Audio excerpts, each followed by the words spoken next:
성경을 읽으실 때에 이 접속사 같은 혹은 부사 같은 것들을 우리가 눈여겨볼 필요가 있습니다. 오늘 저희가 본문 6장 24절부터 33절까지 읽는 중에 24절에 나오는 그 이후에 이 단어가 무척 중요합니다. 사실 이 그 이후에 이 단어로 인해서 특별히 오늘 본문 31절과 33절을 보시면 굉장히 삭막하고 뭔가 심상치 않은 분위기를 엿볼 수 있는 것이죠. 그렇다면 우리가 다 알고 있지만 도대체 무슨 일이 있었는가? 도대체 무슨 일 때문에 오늘 본문은 이리도 먹구름이 잔뜩 끼고 사람들의 마음에 긴장감을 불어넣는가? 여러분 열왕기하 6장에 보시면 무슨 일이 나옵니까? 예나 지금이나 나라와 나라 사이에는 긴장 관계가 있습니다. 지금 우리나라도 저 북한으로 인해서 매우 예의주시하고 있는 형편이죠. 저희 대한민국의 역사, 더 나아가서 이 한반도, 이 반만년의 역사, 우리 한민족의 역사를 살펴보시면 수많은 침입이 있었습니다.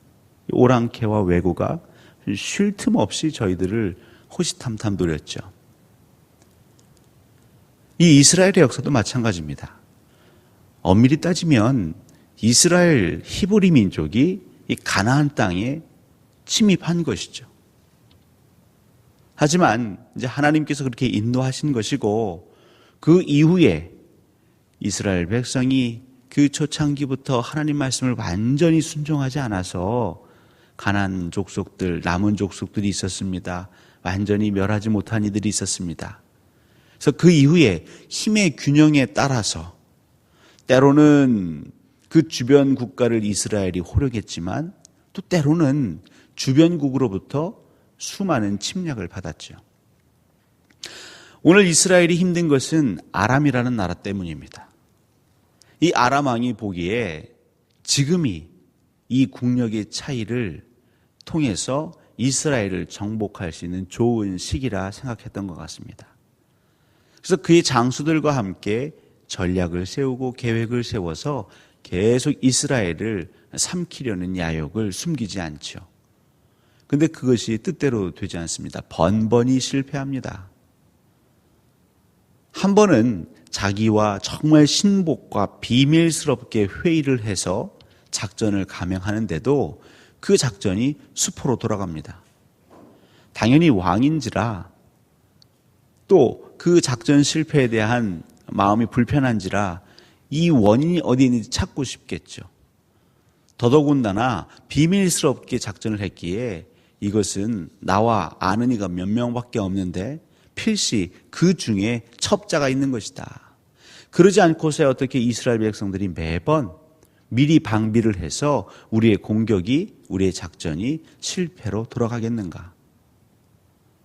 그렇게 신하들을 취조합니다. 그 신하들이 그 왕의 노여움을 알아서 자기들 스스로 자체 진상조사를 하는 것이죠. 이 검찰 조사가 두렵거든요. 근데 뜻밖의 결과가 나왔죠. 다행히 우리 내부적으로는 첩자도 스파이도 없습니다. 근데 알아봤더니 이스라엘에 엘리사가 있는 것이죠. 이 엘리사가 이 왕과 신하들이 하는 이야기, 심지어는 왕이 침실에서 속삭이는 모든 이야기를 다 알아채고 그때마다 미리미리 이스라엘 왕에게 알려줬다는 것이죠. 그리고 이스라엘 왕은 그 요소 길목에 군대를 배치했던 것입니다. 자, 그러자 이 아람 왕이 그 정도 되면 이 이스라엘 침략 야욕을 거두면 좋겠는데 지금이 일생일대의 절호의 기회라 생각했는지 다시 전략을 바꾸죠. 그렇다면 그 엘리사만 잡아오자. 그럼 모든 일이 술술 잘 풀릴 것이다. 저희들이 인생을 살다 보면 이 문제만 해결되면 내게 걱정이 없을 것 같은데 저 사람만 없어지면 이 빚의 문제만 해결되면 내가 정말 행복하게 살 수 있을 것 같은데. 여러분 혹시 그런 생각 하신다면 그건 오산입니다. 이 아람 왕은요, 이 지긋지긋한 엘리사만 사라지면 자기들은 만사 형통할 줄 알았습니다. 그래서 병거를, 말을, 많은 군사를 보냅니다. 도대체 얼마를 보냈기에 많은 군사를 보냈을까요? 엘리사가 머무는 성읍을 둘러싸워 진칠 정도로 많은 군사를 보냈습니다. 이제 아침이 밝기를 기다리는데 여느 날처럼 그 엘리사의 사환은 문 밖에 나와서 하루를 준비하려고 합니다. 근데 뭔가 낌새가 수상하죠. 공기가 다릅니다. 눈을 비비고 똑바로 쳐다봤더니 이게 웬일입니까? 아람의 군사들이 사방에 쫙 깔린 것이죠. 그리고 이미 성읍에는 소문이 돕니다. 저 수많은 아람 군사가 엘리사를 잡으러 왔단다. 이 사환이 황급히 들어가 자기 주인에게 얘기합니다. 주인님, 큰일 났습니다. 아람 왕이 주인님을 잡으려고 엄청난 군사를 보냈습니다. 여러분 그쯤 되면 놀라는 신용이라도 해야 되는데 엘리사는 눈 하나 깜짝하지 않습니다. 그리고 태연스럽게 나와서 그렇게 호들갑 떠는 사환에게 말하죠. 저들과 함께한 자보다 우리와 함께한 자가 더 많다. 도통 무슨 소리를 하는지 모르겠습니다. 사랑하는 성도 여러분, 나는 죽겠는데, 나는 괴롭고 허우적거리고 좀 살아보려고 발버둥 치는데 가끔 예배드리고 또 하나님 말씀 묵상하면 그런 나를 안정하라고, 근심하지 말라고, 염려하지 말라고. 아니 어떻게 염려가 안 됩니까, 하나님? 사환의 마음이죠. 사환과 엘리사의 차이는 무엇입니까? 영적으로 눈이 띄어 있는 자와 감겨 있는 자의 차이죠. 귀가 열려 있는 자와 닫혀 있는 자의 차이입니다. 아람 군사, 그들이 많은 것을 부정하지는 않습니다. 우리에게 밀려드는 그 괴로움, 문제, 고통, 고난, 하나님은 그것을 부정하지 않으십니다. 근데 엘리사는 뭘 보았냐면 그들보다 우리와 함께한 자가 더 많다. 여러분과 예수 그리스도를 믿는 성도들과 함께하는 하나님이 더 크신 것이죠. 여러분 이걸 믿으셔야 합니다. 경제적인 문제, 육체적인 문제, 관계의 문제, 그 문제가 괴롭죠. 미래의 불안함, 그것이 나를 피를 바짝바짝 말립니다. 그런데 더 우리가 주목해야 하는 것은 그런 상황 가운데 있는 나를 긍휼히 여기시고 나와 함께 하시는 예수 그리스도의 영, 성령 하나님, 우리 천지를 지으신 만군의 주 여호와 하나님이 더 크시다는 그 믿음이 우리 안에 살아있어야 하는 것이죠. 결국 엘리사는 사환으로 하여금 그것도 보게 하지만 그 아람 군대의 눈을 어둡게 합니다. 그리고 나를 따르라고 하죠. 그렇게 어디론가 갑니다. 그게 어디였습니까? 사마리아 성읍 한복판으로 가는 거죠. 여러분 사마리아 성읍은요 항상 긴장 상태입니다. 왜냐하면 이미 수차례 아람 왕이 침략하려는 시도를 경험했거든요. 그리고 이미 자기들도 알지요. 우리 국력이 예전만 못하다. 그 군사력을 비교해 보면 아람이 월등히 높다는 걸 알고 있습니다. 그래서 언제 어떻게 아람이 침략할지 모르는 두려움과 떨림 가운데 있습니다. 그런데 파수꾼으로부터 이상한 기별을 받습니다. 왕이시여, 저 멀리서부터 큰 무리가 이 성읍을 향해서 오고 있습니다. 보통 사람들의 무리는 같지는 않은데 군인들 같습니다. 그리고 조금씩 말발굽 소리도 들립니다. 계속 주의해서 살펴보거라. 얼마 안 돼서 또 보고가 들어옵니다. 왕이시여, 큰일 났습니다. 아람의 군사들입니다. 여러분, 사마리아 성읍은 비상이 걸린 것이죠. 국력은 떨어지지만 그래도 전투태세를 준비합니다. 모든 병사들이 성읍을 둘러 진을 치고 있습니다. 그런데 또 파수꾼이 보고를 합니다. 그런데 왕이시여, 좀 이상합니다. 이들이 오는 행렬의 대열이 전투태세는 아닌 것 같습니다. 엉거주춤 그렇게 걸어오고 있는데 한 사람을 따라서 이 성읍으로 들어오고 있습니다. 나중에 알게 된 것은 그 선봉에 엘리사가 서 있고 그 뒤에 아람 군사들은 눈이 어두워져 있으니까요. 앞에 가는 사람 어깨를 잡든지 허리를 잡든지 그렇게 천천히 들어오는 것이죠. 그렇게 성문을 열고 그 성읍 중앙에 이 아람 군사들, 그 많은 말과 병거와 군사들이 모여 있습니다. 여러분 같으면 이때 어떤 결정을 내리시겠습니까? 여러분이 이스라엘의 왕이라면 어떤 결정을 내리시겠습니까? 나를 힘들게 했던, 우리나라를 힘들게 했던 그 문제의 근원이 내 앞에 있습니다. 내 말 한마디 하나면 지금 이 순간 그 문제를 도려낼 수 있습니다. 해결할 수 있습니다. 저 같으면 단번에 명령을 내려서 저들을 치라. 화살로, 칼로, 창으로 한순간에 진멸시키라는 명령을 내렸을 것 같습니다. 그래서 이스라엘 왕도 그러려고 하지만 그래도 예의상 그 앞에 엘리사가 있으니까 또 그동안 여러 번 이 나라를 위기에서 구했기에 물어보지요. 예의상 물어본 겁니다. 이들을 칠까요 말까요? 당연히 치라는 말을 기다렸는데 어떤 대답이 돌아오냐면요. 오히려 떡과 물을 먹여서 그들의 주인에게 보내라는 거죠. 막 속에서 부글부글 하는 겁니다. 그때부터는. 이게 말이 되느냐고. 하나님께서 이 아람 군사들을 우리 손에 붙이신 것 같은데 지금 나를 괴롭히는 이 문제를, 그 관계를 완전히 끊어버릴 수 있는 절호의 찬스를 주신 것 같은데 아니 다시 그 주인에게 보내라니요. 근데 그 당시만 해도 엘리사의 위상이 너무 높았기에 거역할 수는 없습니다. 왜냐하면 백성들이 다 보고 있거든요. 화를 참으며 그들의 곳간에서 양식을 내어줍니다. 그리고 그 많은 군사들에게 떡과 물을 먹여 보내는 것이죠. 그렇게 한동안은 소식이 없습니다. 그리고 오늘 본문이 시작되죠. 그 이후에. 여러분, 그날 밤부터 이스라엘 왕의 마음은 어땠을까요? 밤에 잠이 오지 않습니다. 분합니다. 그래도 내가 왕인데, 그래도 내가 이스라엘의 왕인데,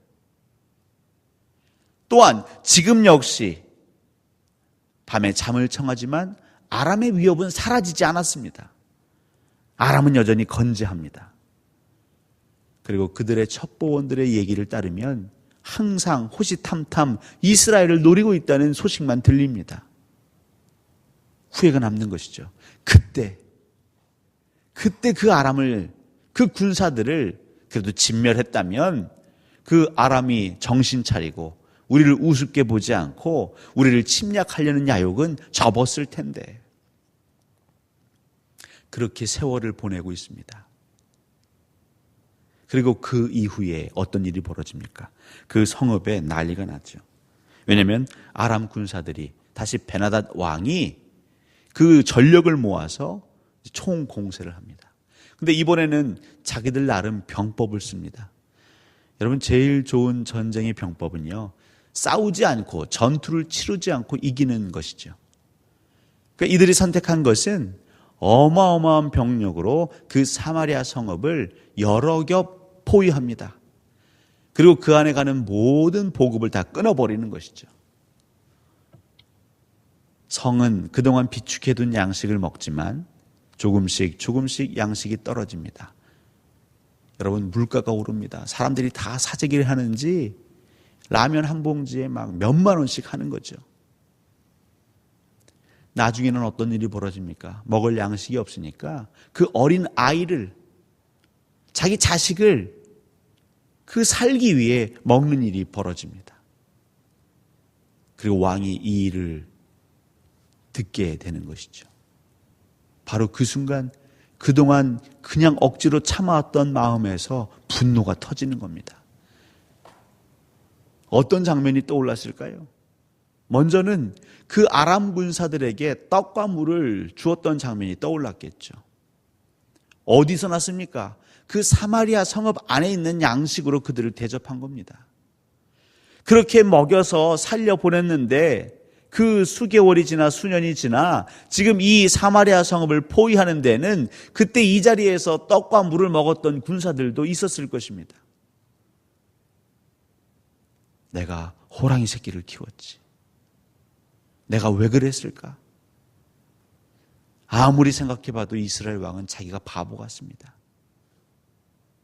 그때 주지 않았더라면, 그때 내가 그렇게 행동하지 않았더라면, 내가 그때 엘리사의 말을 따르지 않았더라면, 내가 그때 하나님의 마음, 하나님의 말씀을 순종하지 않았더라면 지금 이 사마리아의 성읍에 양식은 더 있었을 것이고 그래도 며칠은 더 버텼을 텐데 그 아이는 그래도 하루 이틀 더 이 땅에서 생명을 유지할 수 있었을 텐데 결국 엘리사 그 녀석의 말을 따라서 지금 이스라엘 왕은 뭘 생각합니까? 내가 왜 하나님 말씀에 순종했을까? 내가 왜 엘리사의 말을 들었을까? 여러분 그 감정이 그대로 토해지는 게 31절이죠. 사밧의 아들 엘리사의 머리가 오늘 그에게 붙어 있다면 하나님께서 내게 벌 위에 벌을 내리실 것이다. 좀 부드럽게 표현했죠. 성경이어서 그런지 모르겠지만 내가 지금 당장에 가서 그놈의 목을 베어버릴 것이라는 거죠. 그리고 사자를 보냈죠. 33절에 뭐라고 얘기하고 있습니까? 그 사자가 엘리사에게 얘기하는 것이죠.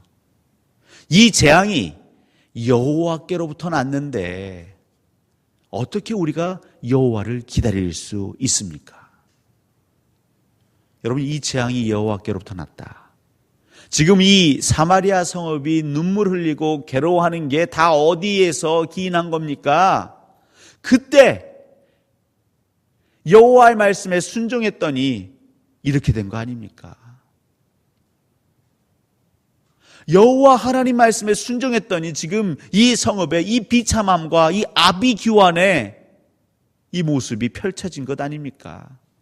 그런데 여호와의 도우심을 기대하라고요? 여기서 기다리라는 것은 기대하다, 바라다, 소망하다 이런 의미입니다. 하나님께서 이런 재앙을 내리셨는데 그 하나님이 우리를 다시 건지실 것을 소망하라고요? 믿으라고요? 부르짖으라고요? 이젠 우린 그렇게 안 합니다. 왕도 그렇고 저도 그렇고 하나님이 우리의 구원자시라고요? 하나님 우리의 창조주시라고요? 이스라엘을 사랑하신다고요? 아니요. 저 백성들의 저 어미의 눈물, 피눈물을 보십시오. 하나님이 흘리시게 한 피눈물 아닙니까? 라며 그들은 엄청난 분노에 휩싸여 하나님을 향해 불신하고 있죠. 이 본문을 묵상하는데 저는 어느 순간 이 이스라엘 왕, 이 사신의 마음이 이해가 됩니다. 오랜 세월 신앙생활합니다. 여호와의 말씀을 늘 묵상하며 순종합니다. 그렇게 하나님 말씀을 따르고 희생하고 헌신하고 봉사하고 내 가족에게 내 자녀에게 친지에게 이웃에게 또 교회에 와서도 그냥 몸이 부서져라 말씀에만 순종합니다. 억울한 일을 당해도 참고 괴로움이 있어도 다 하나님께 기도하며 그러면 그래도 조금 서광이 비쳐야죠. 서광이. 그 먹구름 사이에 한 줄기 빛이라도 비쳐야 소망이 생기지 않을까요? 근데 엎친 격, 덮친 격으로 몸이 병들고 중증에 걸리고 사고를 당하고 선교를 한다고 했는데 거기서 자녀들이 죽어나가고 교회를 세우려고 하는데 오히려 그것 때문에 우리가 더 힘들어지고. 여러분, 사실 이스라엘 왕의 마음이 때로는 우리의 마음 같습니다. 왜 내가 그때 헌신했을까? 왜 내가 그때 순종했을까? 그때 내 뜻대로 했으면 좀 더 상황이 나아지진 않았을까? 남들처럼 그냥 눈 한번 질끈 감고 그 불이, 아니 불법은 아니어도 편법을 행하면서 조금씩 나의 인생을 갖고 왔으면 어땠을까?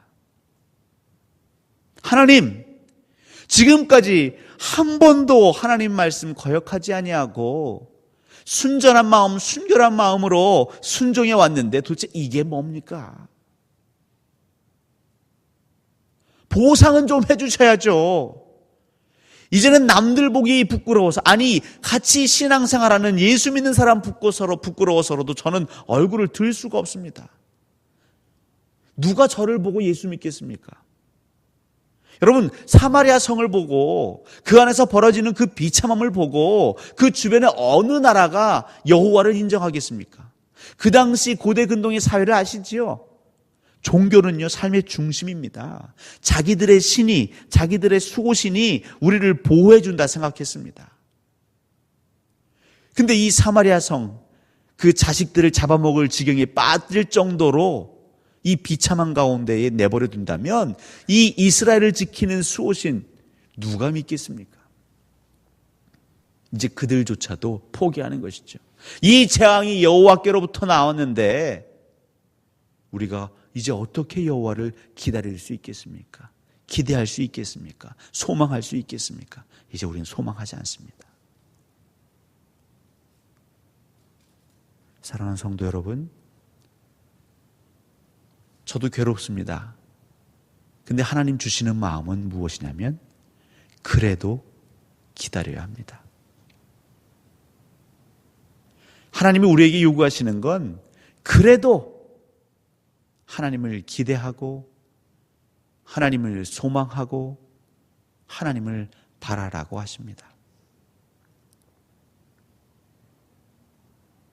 그리고 마지막에 꼭 하나님의 음성을 들으십시오. 지금까지 참고 견딘 것이 아까워서라도 여러분 본전 생각나지 않으십니까? 아브라함도 이런 유사한 일이 있었죠. 하지만 그는 그래도 끝까지 여호와를 기다립니다. 하나님의 선하심을 기다립니다. 그 아들 이삭을 그 번제단 위에 올려놓고 하나님을 기다립니다. 그때 하나님께서 말씀하시죠. 이제야 비로소 네가 나 여호와를 경외하는 줄 알았노라. 사랑하는 성도 여러분, 여러분 정말 여호와를 경외하십니까? 정말 여러분 목에 칼이 들어와도 여호와를 경외하십니까? 여러분의 사랑하는 자녀들의 목에 칼이 들어와도 여호와를 경외하십니까? 하나님은요, 하나님의 백성들의 그 믿음이 순결해지기를, 정결해지기를, 보석과 같이, 보화와 같이 되기를 원하셔서 오늘도 우리를 연단하십니다. 근데 그 여정, 그 과정 가운데 많은 이들이 낙오하는 것이죠. 예수 믿는 천만의 인구가 있지만 이 가운데 너무나 많은 이들이 낙오하고 있습니다. 내가 그렇게 헌신해 왔는데 하나님 내게 돌아오는 게 이게 무엇입니까? 교회는 다니지만 소망이 없습니다. 예배는 드리지만 여호와를 기대하지 않습니다. 그리고 이제는 엘리사의 말 듣지 않고 여호와의 말 듣지 않고 내 방식대로 예수 믿겠습니다. 내 방식대로 교회를 섬기겠습니다. 그런 이들이 너무 많습니다. 이스라엘 왕과 그의 사자 같은 이들이 너무나 많은 것이죠. 바로 이런 상황 가운데에 우리 하나님 말씀하십니다. 그래도 기다릴 수 없겠니? 사랑하는 성도 여러분, 힘드시지요? 결코 쉬운 게 아닙니다. 그 상황 가운데 있어 보지 않으면 그 고통을 우리는 알 수 없습니다. 하지만 하나님은 다 계수하고 계십니다. 하나님은 그 눈물을 담고 계십니다. 사랑하는 성도 여러분, 조금만 더 버티시지요. 하나님 그래도 기다려 보겠습니다. 그럼에도 불구하고 그리 아니하실지라도 제가 지금까지 지켜왔던 이 믿음, 이 신앙 제가 지킬 수 있도록 힘 주십시오. 여러분, 오늘 이 8월의 첫날 우리가 무엇을 기도하겠습니까? 다른 것도 없지요. 하나님 믿음 주십시오. 더 큰 시험과 환난과 폭풍우가 내게 밀려올지라도 제가 굳건히 설 수 있는 믿음 주십시오. 믿음으로 살게 하시고 믿음으로 승리하게 하시고 궁극에는 여호와 하나님께서 이제야 비로소 사랑하는 내 아들아 내 딸아 네가 나를 경외하는 줄 내가 알았노라. 저도 아브라함처럼 하나님의 그 생생한 그 음성 듣기 원합니다. 이 8월 한 달이 그런 복된 한 달 되게 하시고 하나님 나의 남은 인생이 하나님 보시기에 정금과 같은 밤하늘의 새벽별 같은 인생 되게 하옵소서. 그렇게 믿음으로 사시는, 끝까지 포기하지 아니하시고 낙오하지 아니하시고 승리하시는 여러분 되시기를 우리 주 예수 그리스도의 이름으로 간절히 축원합니다.